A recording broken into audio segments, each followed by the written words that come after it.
हरि अनंत, हरि कथा अनंता। भारत की संस्कृति में ऐसे सुंदर जीवन के मूल्य छिपे हुए हैं जिनके होने से पूरी मनुष्यता का मार्ग ही सरल हो जाता है। दोस्तों, आज की कहानी मनुष्यता के एक ऐसे ही परम पवित्र भावना पर आधारित है जिसे प्रेम कहा जाता है, जिसे भक्ति कहा जाता है। दोस्तों, कथा है असुर कुल में जन्मे एक ऐसे बालक के भक्ति की भावना पर जिसकी शुद्धता पर स्वयं भगवान श्री हरि विष्णु भी मोहित हो चुके थे। दोस्तों, आप सभी को पता होगा, हिरण्यकश्यप ने प्रजापति भगवान ब्रह्मा की बहुत ही भयंकर आराधना की, कठोर, बड़ी ही कठोर तपस्या की, और वर्षों तक तपस्या करने के बाद जब भगवान ब्रह्मा जी प्रसन्न होते हैं और उसको आपने इच्छित वर मांगने के लिए कहते हैं कि वत्स, मैं तुम्हारी तपस्या से, कठोर तपस्या से प्रसन्न हुआ, जो तुम्हारा मन हो वो वर मांगो। हिरण्यकश्यप ने कहा, भगवान मैं अमर होना चाहता हूं। तो भगवान ब्रह्मा जी ने कहा कि यह प्रकृति के नियम के विरुद्ध है और हमारी सीमाओं से बाहर है, तुम कोई और वरदान क्यों नहीं मांग लेते। तो भाई साहब, हिरण्यकश्यप इस बार अपनी दिमाग खेलता है और कहता है, भगवान आप मुझे, फिर चलिए कोई बात नहीं, आप अमर होने का वरदान नहीं दे सकते हैं तो आप मुझे ये दूसरा वरदान दे दीजिए। और वो वरदान में कहता है कि मैं ना तो घर के बाहर मरूं, न घर के भीतर मरूं, न रात में मरूं, न दिन में मरूं, न मनुष्य कोई मुझे मार सके, न कोई पशु मुझे मार सके, न किसी अस्त्र से मैं मारा जाऊं, न किसी शस्त्र से मैं मारा जाऊं, ना ही मैं धरती पर मरूं और ना ही मैं आकाश में मरूं। तो देखिए, हिरण्यकश्यप ने अपना दिमाग खेला और इनडायरेक्टली अमरता का जो है वरदान मांग लिया। तो भगवान ब्रह्मा जी सोचते हैं और कहते हैं, तथास्तु। अब भाई साहब, इस अज्ञानता में कि अब मैं अमर हो चुका हूं, मुझे कोई मार नहीं सकता है, ये दुर्बुद्धि हिरण्यकश्यप क्या करता है, पूरी पृथ्वी को आतंकित करने लगता है। वो सभी मनुष्यों से कहता है कि अब धरती पर भगवान एक ही है, हिरण्यकश्यप हैं, और आप सभी लोग मेरी पूजा करिए। जो व्यक्ति हिरण्यकश्यप की पूजा ना करके भगवान किसी हरि, भगवान विष्णु, भगवान ब्रह्मा या किसी अन्य भगवान की पूजा करते थे, तो उनको क्या करता था, उनके ऊपर अत्याचार करता था, प्रताड़ित करता था, और अगर फिर भी व्यक्ति नहीं मानता था तो उनको जान ही ले लेता था, उनके प्राण हर लेता था दोस्तों।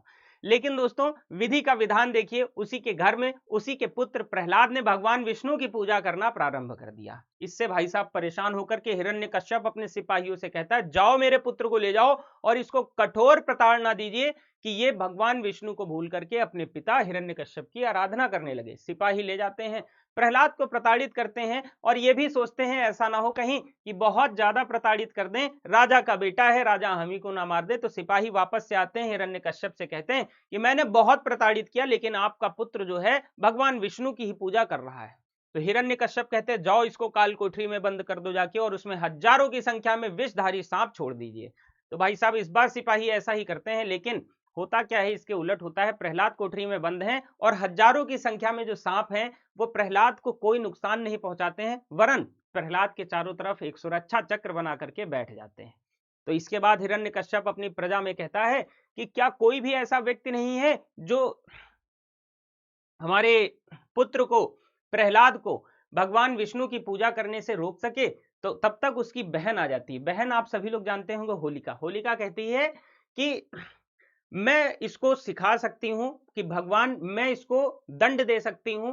तो हिरण्यकश्यप कहते हैं, आप कैसे दंड दे सकती हैं। तो बहन होलिका कहती है कि मेरे पास एक ऐसी चमत्कारी चादर है जिसको ओढ़ लें तो मेरे ऊपर किसी अग्नि का प्रभाव नहीं पड़ेगा। तो अग्नि का प्रभाव नहीं पड़ेगा, मैं इसको लेकर के बैठ जाऊंगी अग्नि की चिता में, ये जल जाएगा, ये भस्म हो जाएगा और मैं बच जाऊंगी। तो हिरण्यकश्यप कहता है, बहुत अच्छी बात, और अपने सिपाहियों को आदेश देता है कि एक अग्नि की बहुत ही अच्छी वेदी तैयार की जाए। बड़ी खतरनाक वेदी तैयार की जाती है अग्नि की, और उसी अग्नि की वेदी में ये जो होलिका है, जो हिरण्यकश्यप की बहन है, भक्त प्रहलाद को लेकर के बैठ जाती है और खुद के ऊपर वो चमत्कारी चादर ओढ़ लेती है। लेकिन विधाता का विधि देखिए, तेज हवा चलती है, वो चादर उड़ करके प्रहलाद के ऊपर आ जाती है और होलिका इस होली में भस्म हो जाती है। दोस्तों, यहीं तक कहानी नहीं है, कहानी अभी बहुत है, कहानी अभी बहुत है। और इस कहानी का सार क्या निकलता है दोस्तों, जब बहन इसकी जल जाती है हिरण्यकश्यप की, हिरण्यकश्यप आग बबूला हो जाता है और कहता है, अब कोई नहीं, अब अपने पुत्र को मैं स्वयं अपने हाथों से दंड दूंगा। और अपने पुत्र से कहता है, कहां है तुम्हारे भगवान, कहां है तुम्हारे हरि विष्णु। तो प्रहलाद कहते हैं, कण कण में भगवान है, जब प्रहलाद कहते हैं कण कण में भगवान है, तो भाई वहीं पर लगा होता है खंभा। वो इधर खंभे पर हाथ मारता है, कहता है क्या यहाँ भगवान है? प्रहलाद कहते हैं हाँ यहाँ भी भगवान है। तो फिर हिरण्यकश्यप कहता है क्या इस खंभे पर भी भगवान है? एक मुक्का मारता है और वो वाला पिलर भी तोड़ देता है। ठीक है, वो भी पिलर तोड़ देते हैं। हिरण्यकश्यप जब ऐसे ही तोड़ रहे होते हैं पिलर, तो उसी में से हमारे भगवान नरसिंह का अवतार होता है। नरसिंह भगवान प्रकट होते हैं। भगवान विष्णु जो है नरसिंह अवतार लेकर के आप यूं कह सकते हैं कि प्रकट होते हैं। प्रहलाद ने क्या कहा था कि कण कण में भगवान है, और भगवान ने ये दिखा भी दिया, दर्शा भी दिया कि हाँ अगर आप हमारे सच्चे भक्त हैं तो हम आपकी मुसीबत पड़ने पर हर हाल में आएंगे। अब भाई साहब नरसिंह अवतार होता है, तो नरसिंह अवतार में अब देखिए क्या हिरण्यकश्यप ने कहा था कि मुझे कोई मनुष्य ना मार सके न कोई पशु।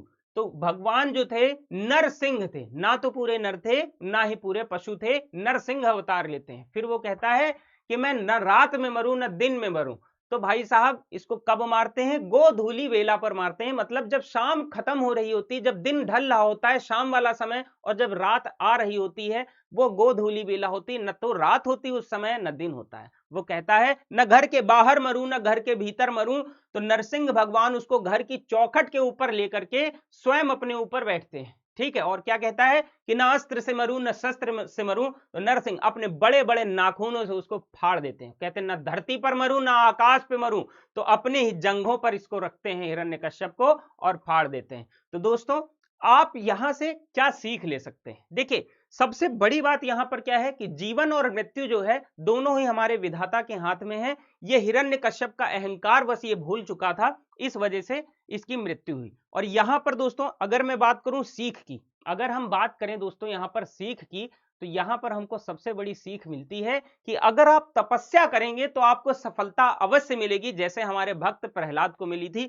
दोस्तों आप सभी लोग तैयारी कर रहे हो और आज इस होली के अवसर पर कसम खा लो कि अगली होली बिना वर्दी के नहीं खेलेंगे, अगली होली बिना नौकरी के नहीं खेलेंगे। दोस्तों देखिए होली सब कहते हैं खुशियों का त्योहार है, बिल्कुल खुशियों का त्योहार है, बहुत अच्छी बात है खुशियों का त्योहार है, लेकिन हमको अच्छी असली खुशी कब मिलेगी? हमको अपनी असली खुशी तब मिलेगी जब अगली होली पर हम अपने पैसों से गुलाल खरीदेंगे, जब अगली होली पर हम अपने पैसों से गुजिया खरीद करके लाएंगे, जब अगली होली पर हम अपने पैसों से अपने माता पिता के लिए कपड़े लेकर के आएंगे, घर वालों के लिए। वो खुशी कोई अन्य खुशी सारी खुशियों के आगे सबसे बड़ी खुशी होती है। तो दोस्तों आपको अच्छी लगी हो स्टोरी तो वीडियो को लाइक करिएगा और चैनल को सब्सक्राइब करिएगा। एक छोटी सी चंद लाइनें सुनाएंगे कि लगाओ अमीर लगाओ गुलाल और पिचकारी की बौछार, रंग दो सबको खुशी के रंग में, मनाओ होली का त्योहार, मनाओ होली का त्योहार। दोस्तों जय हिंद, वंदे मातरम, happy Holi to all my exam chip family.